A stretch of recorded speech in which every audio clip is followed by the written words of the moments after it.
We were hoping for a super Saturday. It turned out to be a sorry Saturday. You're watching another episode of End of Days Play, and this is Uninvited Opinions.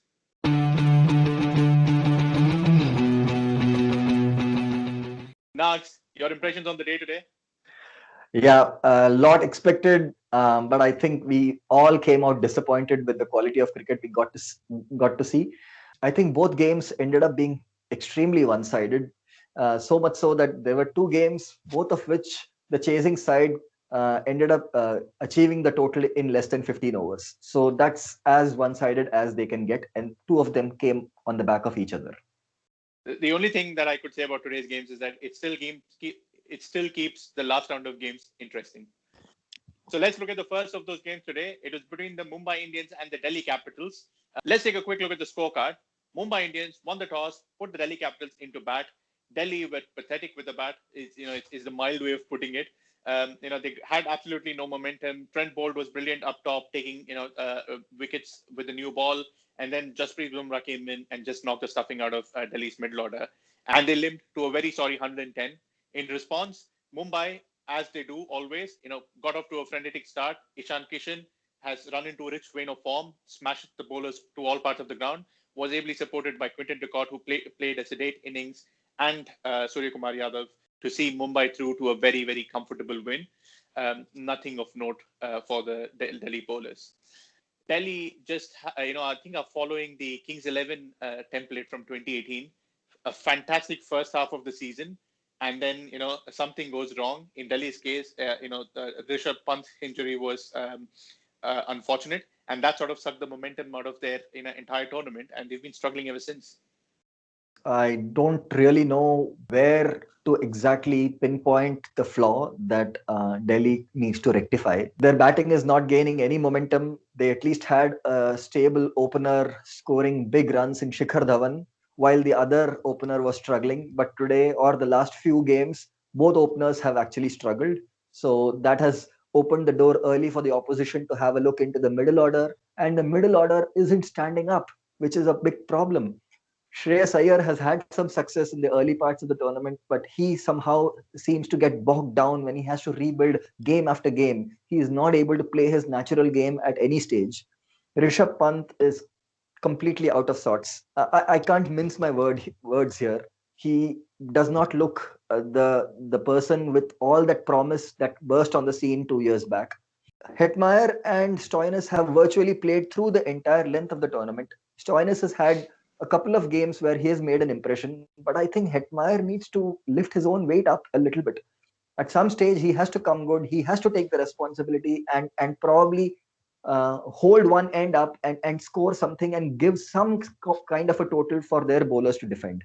And when the batting actually does not click, the bad habits go on and rub into the second other discipline, which is the bowling and fielding. And you saw the champion bowler in Kagiso Rabada actually going wicketless over the last two games now.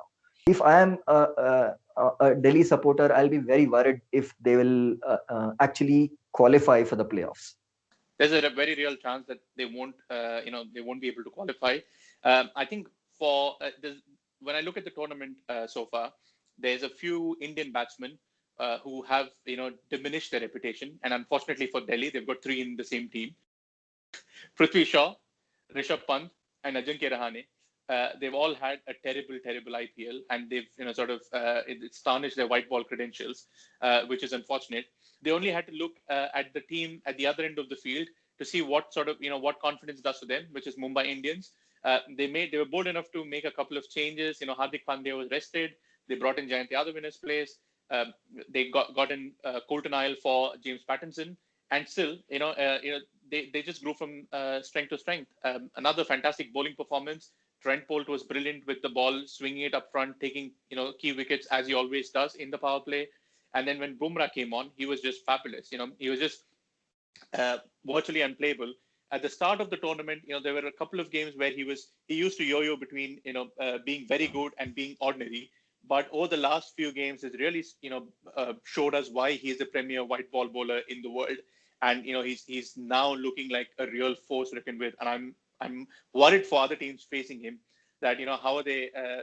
Mumbai can unleash him at any point in time, and he's still going to deliver. So And when it came to their turn with the batting, they just don't seem to be missing Rohit Sharma. Ishan Kishan has stepped up commendably into his shoes, and he is just thrashing bowlers all around. It actually begs the question: if and when Rohit Sharma is fit, will he actually walk straight back into the team or not? Well, I think he Right. would, but Yeah. yeah. But I think another clinical performance by Mumbai, it actually is frightening. We've kind of maintained this statement right through the tournament. They just haven't shown any chink in their armor. If as an opposition you want to basically target a certain weaker link in the bowling attack or something, there isn't any such weaker link here. And I think Trent Bolt up at front is just phenomenal. He's been playing the IPL for over 5 years now, but he has never had as much success as this season. So I think there's something about the environment in which the players thrive. We've kind of alluded to in the past as well. And all the uncapped players in the batting side are kind of putting their hand up big time. Ishan Kishan is a revelation now. He is consistently racking up performances. They are having the stability at the top with Quinton de Kock and Surya Kumar Yadav. I think I just don't need to read through the list. The overall lineup, right from number 1 till number 11, oozes with quality. Your pick for the man of the match? Do you really think it should have been Ishan Kishan? The man of the match ideally had to be from the bowling side because they just blew away Delhi's batting. And then there were two contenders in the bowling side itself, Trent Bolt and Bumrah. So probably the fact that they couldn't split between the two, they actually ended up going with Ishan Kishan on the batting side. Me being the adjudicator, I wouldn't be in a position to pick whose spell was more influential in the final result, whether it was Bolt at the top or Bumrah in the middle. I would have gone for both, so doesn't matter. Looking at the second game, which was also one-sided, followed a very similar template to the first one. Sunrisers Hyderabad versus Royal Challengers Bangalore. Sunrisers won the toss, put Bangalore into bat, and again squeezed them so hard with the bowling, did not give them any momentum. The Sunrisers bowlers were on top of the game, be it Sandeep Sharma, in his opening spell with the ball, getting key wickets of Padikkal and Virat Kohli, or Rashid Khan coming in to bowl later in the innings, or Natarajan, sort of coming back later again to apply the squeeze at the end. Considering just 11 runs in his 4 overs, he was fantastic today. Nobody, could from the RCB batting side could, put the hand up and create any sort of momentum. Josh Philippi and AB de Villiers tried to stitch together a partnership, but they fell one after the other quite quickly. And then, they somehow scraped their way to 120 in the 20 overs. And when the Sunrisers came out to bat, they lost David Warner early, but then they stitched together very useful partnerships. Ridhiman Saha, Manish Pandey, Jason Holder, everyone made very useful contributions. And I think from RCB side, even though their bowlers took a few wickets here and there, they couldn't make those inroads early enough. And in the end, Sunrisers cantered is the word, to a very, very comfortable win, which sets up an exciting match on the last day of the league phase. And who do they play? Mumbai Indians. But we'll come to that later. What are your impressions of this game? RCB obviously has another game left where they played the out of sorts Delhi, so they'll fancy their chances there. But I think, regardless of what happens in that game, they have a few tough questions to ask themselves. Their batting approach was, I couldn't explain that. The statistic that normally does not get discussed as much is the dot ball percentage. Today, RCB played out 50 dot balls. Out of 120 deliveries, they played out 50 dot balls. It was not as if they were not trying to rotate the strike or they were just defending. They just played and missed at least 15 or 20 of them. Rashid Khan and Shahbaz Nadeem in the middle ended up bowling some unplayable balls. Whether they were made to look unplayable or whether they were really just attacking the wrong line, I'm not sure where the blame lies. But somehow they need that batting order to come together. It was obviously a very intelligently planned bowling strategy by Sunrisers to take the pace off, bowl the cutters. And obviously, they were lucky with the toss and they had the better of the bowling conditions because the dew really did hamper the gripping of the ball when RCB came on to bowl. But their batting, regardless of whatever be the conditions for for their bowlers in the second innings, they should have put up a better total than 120. Absolutely. And I think kudos to the Sunrisers bowlers as well, because I think they bowled together as a unit. They didn't have any weak link today. There was no one who was going at 8 or 9 runs and over. So I think they kept it really tight and made sure that the pressure being maintained at one end was backed up by pressure being maintained at the other end as well. And I think when it came to the turn with the batting again, it was a complete team performance. Actually, you didn't have one standout player. So I think that was probably the most pleasing aspect, from the Sunrisers viewpoint. Anything in particular about the Sunrisers batting? The Saha experiment is turning out to be a masterstroke.